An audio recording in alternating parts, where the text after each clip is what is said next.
এই জন্য বুদ্ধিমানের কাজ হলো জুমার দিন যখন আসবে বন্ধু, সব কাজ কমপ্লিট করে তুমি মসজিদে চলে যাও, যেন তোমার পিছুটা না থাকে। বলে কেন?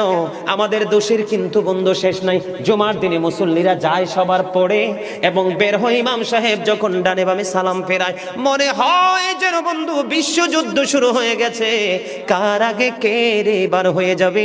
অথচ আমার নবীর আদর্শ নিয়ে আমি আজকে ওয়াজ করছি বন্ধু। Disturb, don't disturb me. তোমরা আমি বললে আওয়াজ দিবে, নয়তো চুপ করে আলোচনা শুনবে, কারণ আজকের সময় অত্যন্ত গুরুত্বপূর্ণ। কারণ আমি যদি 5 মিনিট সময় পাই, একটা হাদিস শোনাতে পারবো। হয়তো বা এই একটা হাদিসে আপনাদের কারো না কারো হৃদয়ে ছুঁয়ে যেতে পারে, আর এটাই আপনার জীবনের জন্য, হেদায়েতের জন্য যথেষ্ট হতে পারে। বন্ধু, মুসল্লিরা যায় রে সবার পরে, বের হয়ে আসে সবার আগে, এটা মুসলমানের কখনো চরিত্র হতে পারে না। তাকওয়া সম্পূর্ণ ব্যক্তির আদর্শ।